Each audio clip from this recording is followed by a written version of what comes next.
আর মাত্র কয়েকদিনের অপেক্ষা, তারপরেই আনুষ্ঠানিকভাবে মহা আড়ম্বরে শুরু হবে জাতীয় নির্বাচনের ভোট গ্রহণ।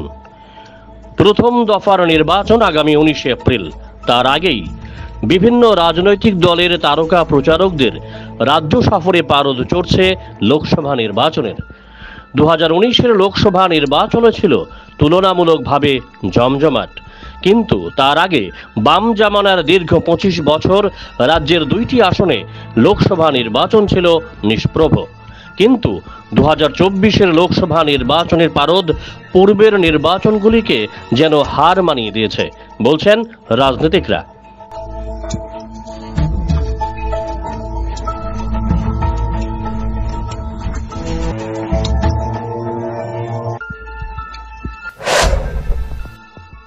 রবিবার রাতে রাজ্যে এসে পৌঁছেছেন দেশের স্বরাষ্ট্রমন্ত্রী অমিত শাহ। রাতে তিনি বৈঠক করেছিলেন বিজেপি নেতৃত্বের সঙ্গে, দিয়েছেন নির্বাচন সংক্রান্ত বিভিন্ন টিপস। সোমবার তিনি বিজেপির প্রার্থীদের সমর্থনে সভা করেছেন ঊনকোটি জেলার কুমারঘাটে। ভারতীয় জনতা পার্টির এই নির্বাচনী জনসভায় ছিল জনঢল।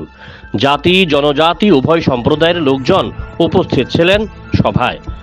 অমিত শাহ নির্বাচনী সফরে একের পর এক বাক্যবাণে ঘায়েল করেছিলেন ইন্ডিয়া জোটের 2 মুখ্য শরিক সিপিআইএম কংগ্রেসকে। অমিত শাহের সফরের মধ্য দিয়ে রাজ্য রাজনীতির পারদ ক্রমশ চলছে ঊর্ধ্বগতিতে।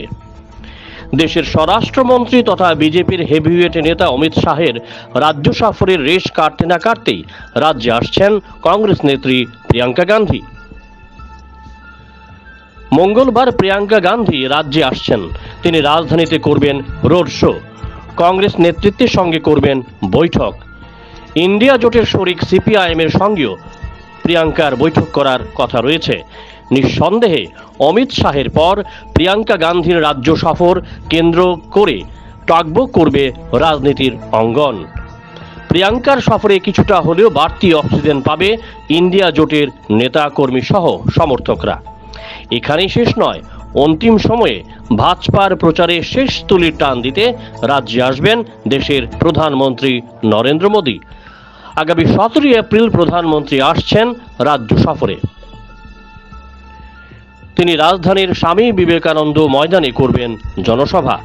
এই মেগা জনসভাকে কেন্দ্র করে ইতিমধ্যেই বিজেপি নেতৃত্বের মধ্যে শুরু হয়েছে দৌড়ঝাঁপ, সঙ্গে প্রশাসনিক ব্যস্ততাও।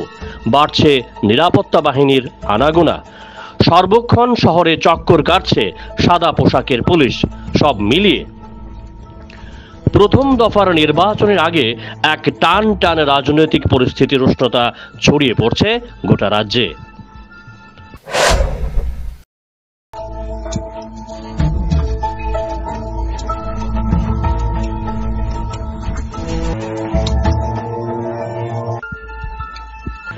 Bureau report, jam 24 news.